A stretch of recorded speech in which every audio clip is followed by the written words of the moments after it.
What is going on, Crimson Tide fans? Chris Daughtery here with the Alabama Football Report by Chat Sports. It is finally day one of Alabama fall camp, and I think the biggest thing that we heard about today from Kalen DeBoer and some of the media reporters that, put video out there on Twitter is Alabama got a lot of really good injury news here in the first day of fall camp. Obviously, last season and, during the springtime, Alabama suffered a ton of injuries, and seems like things are looking up on the injury front there for Alabama. So we're going to break down the injuries, and then we're also going to break down some practice observations that some of the media writers and reporters have put on Twitter and things like that out there as well. Before we get into that, though, make sure you guys are subscribed right here to the Alabama Football Report by Chat Sports. Don't miss any fall camp updates. It's completely free.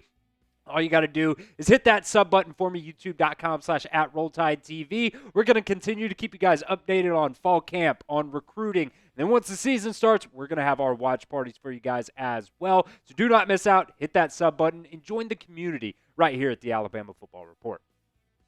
All right, the first bit of injury news, and probably the biggest injury news, I think, of the day, is the return of Deontay Lawson. The goal was always for him to be back for fall camp, and he is out there. We'll put it that way. At times I thought, just from the videos and things that were put out there on Twitter, that he did kind of look slow. He looked like he was just kind of getting used to this knee brace that he is wearing right here. This is one of the photos that was put out of Deontay Lawson. Got that big, bulky knee brace there on his right knee. So obviously, there's going to be things to work through. He's going to get reps here during fall camp, and I would assume as fall camp continues, he's going to get more reps, and he's going to get more comfortable with that knee brace on, and hopefully by the first game of the season, he's going to be 100% and ready to go because, that injury that he suffered was a pretty significant one on his knee, and it was in November. It was during that Oklahoma game, and that turnaround to now seems pretty quick on the ACL front anyways, coming back from an ACL tear. So, it's positive that he is out there, and I think he's just going to continue to get stronger and stronger here as fall camp goes on. This is Kalen DeBoer's update during his press conference here on Deontay Lawson and what he had to say about Alabama's linebacker. He said, his trajectory is going up. Deontay, his leadership is the thing that I think has really come out. He is going to be limited in just the number of reps and what he can take, and that is going to be the plan just with the timeline from the beginning. But, it's going to have him out there. I think he feels really good being out there mentally and physically. I think he is in a really good spot, but there is still progress to be made as we build for that first game. We talk about Alabama's linebacker room and just the, veteran presence that they have in there with Deontay Lawson, with Justin Jefferson, Nakai Hill-Green. Those guys have played a ton of college football. And Deontay Lawson, throughout his career, the one thing that I have continuously said about Deontay Lawson is he's a phenomenal run stopper. I think in the passing game, in pass defense, pass coverage is something that last season I wanted him to get a little bit better at, and I thought he was getting a little bit better at that, but with that knee injury, it's definitely going to slow him down a little bit. So hopefully going into this season, he can, just continue to get better and better, and hopefully that knee injury isn't going to affect him that much this season. So let me know here at the pinned comment of today's video. Are you guys nervous about Deontay Lawson coming back from his injury? It's totally fine if you are. I am a little bit nervous about it. Not that I don't think he's not a good player because of the injury or anything like that, but it was a significant knee injury, and just because you're able to come back does not necessarily mean you're able to come back 100%. So I want to hear from you guys down at the pinned comment of today's video. Are you nervous about Deontay Lawson's return from his knee injury? Type Y for yes or N for no.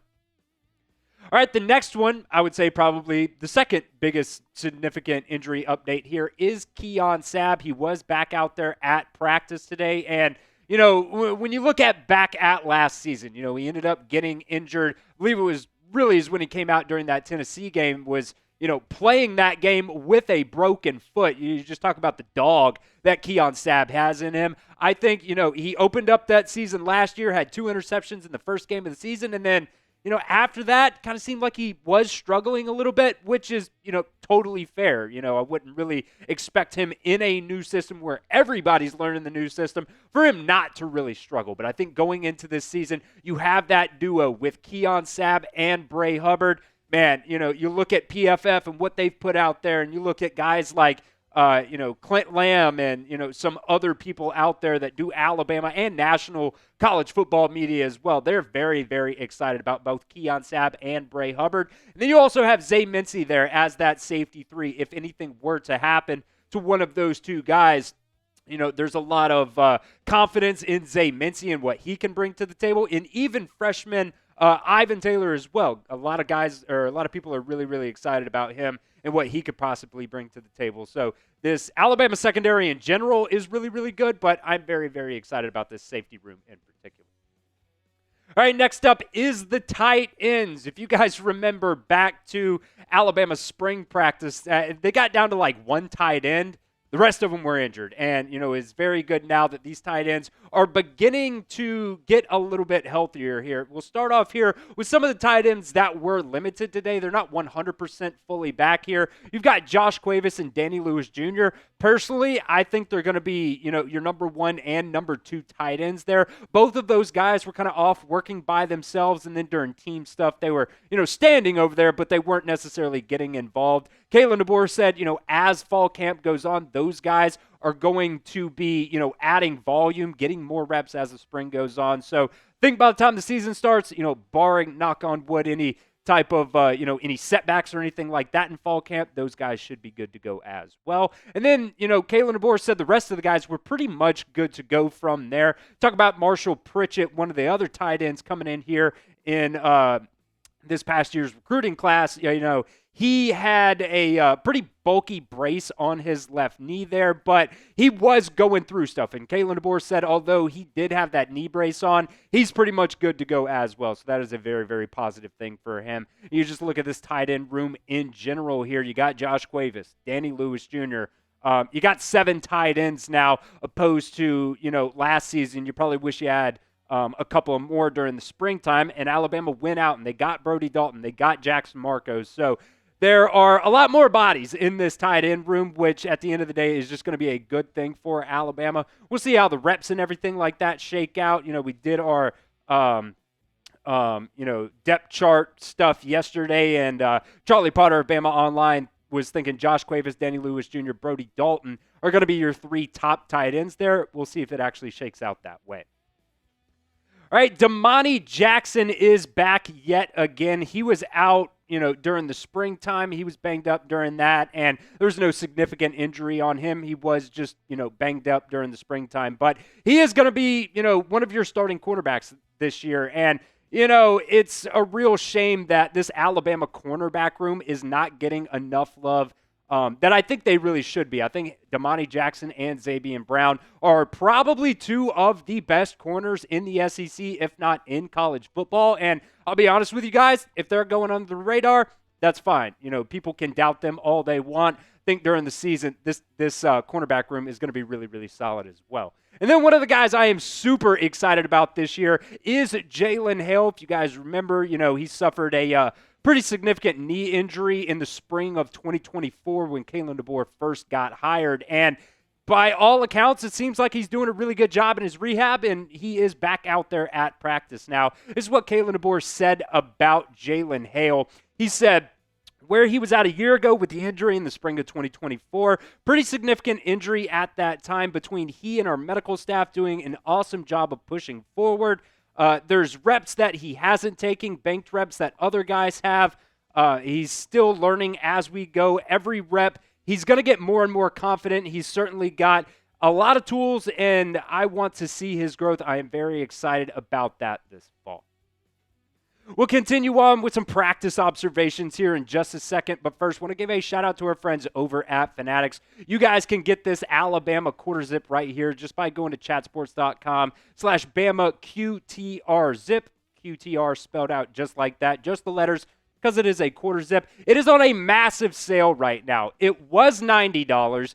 Then it went down to $55. Now it is down to $45. So it's the best opportunity for you guys to get a new Bama quarter zip today. I understand it's hot right now, but the best time to get your winter gear is actually during the summer because that's when stuff is on sale. You don't want to wait till it gets cold because it's going to go back up to $90 again. So go down in the comment section and the description. Find that link. It's going to be in like second, third paragraph, something like that. And I'll also put it at the pinned comment as well of today's video. Just go to chatsports.com/BamaQTRZip and get that quarter zip today. Only $45. All right, there was one player that was not out there today. Edric Hill was actually the only scholarship player that was not seen at practice today. He's along that defensive line. This is one of those guys that, you're kind of hoping can break out. This is not necessarily break out, but maybe become one of those, reliable backups along Alabama's defensive line. Wasn't out there today. There wasn't really any injury update or anything like that from Kalen DeBoer. So, if anything else comes out on Edric Hill about why he wasn't out there at practice today, just during the media viewing period, he wasn't out there. Maybe, by the time that they kicked all the media out, maybe he was out there for other team stuff. But, we'll continue to monitor Edric Hill for sure there. All right, let's get into some more observations here from Alabama media. Let's talk about the offensive line first. There's a big competition right now at that left guard spot and kind of at the right tackle spot as well, but kind of not. Seems like Wilkin Formby is going to be the guy there, but we will talk about some of the, second and third team guys that were at those tackle positions. But first up, this is how the first team offensive line was shaken out. I understand. It is day one of practice, so you don't need to put massive stock into the fact that Geno Vandermark was the first guy out there at that left guard spot, but it is notable. Kalen DeBoer did also talk about Cam Dewberry, working with the twos, but he did say that Cam has a lot of urgency to get better this offseason and here in fall camp, considering it is his last year of eligibility. So, like I said, Geno Vandermark was the first guy out there at that left guard spot, but as fall camp goes on, I'm sure Cam Dewberry is going to get some reps with the ones as well, because that's how you kind of work through those offensive line battles there. Guys got to get out there and they got to work with, both teams as well. When it comes to the tackle position, you had Caden Proctor and Wilkin Formby out there with the ones. But what I found very, very interesting and who was out there on the second and third teams for your offensive tackles. You had two freshmen out there at the second team offensive tackle spots. You had Jackson Lloyd at left tackle and then Michael Carroll at right tackle, which the Michael Carroll stuff is extremely interesting as well because, the Alabama coaching staff talked about the versatility of him. They would like in the long run for him to be, kind of a offensive guard. But when it comes to just the lack of tackle depth that you have right now, you're going to want to put your best guys out there. Arkel Angwam and Casey Poe were working with the third team tackles. I believe, in his career, Casey Poe has worked more with, the interior offensive linemen. But, that versatility is something that Coach Cap and Kalen DeBoer have talked about a lot, not just on the offensive line, but all positions. They like to move guys around and use them a bunch of different ways. But, who gets those second team reps really at that tackle spot is going to be very interesting going forward here in fall camp. So let me know here in the comments section, what is your concern level about the lack of offensive tackle depth for Alabama? Scale it for me 1 to 10. 1 on the low end, 10 on the high end. Are you nervous about the fact that there's not really a lot of proven guys out there, backing up at that tackle spot, or do you just not really care at all? Let me know what you guys think down in the comment section of today's show.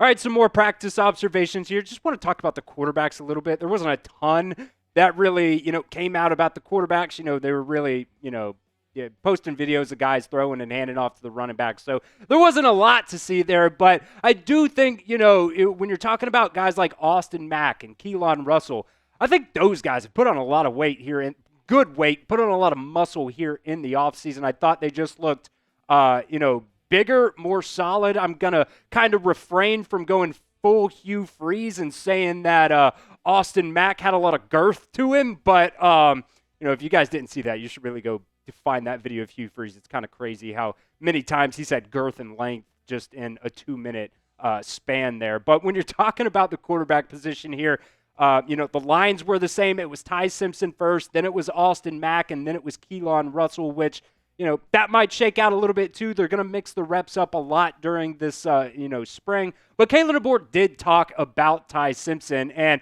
just talked about his confidence out there as a leader and talked about the fact that, he was taking the checkdowns. He was taking the gimmies. And when you're in a game, sometimes those gimmies don't look like, a big play, but a little 5-yard check down to the running back could turn into a 10, 15, maybe even an explosive play as well. So if Ty Simpson just continues to, do what he is doing, from the springtime to the summertime, now through fall camp, I think, he's going to be really, really good for Alabama. Maybe that's hopium for me because I know there's a lot of differing opinions out there on Ty Simpson, but I've got a lot of confidence in him, and if he just continues to do the right things, I think he's going to set himself up for a pretty good season this year for the Crimson Tide.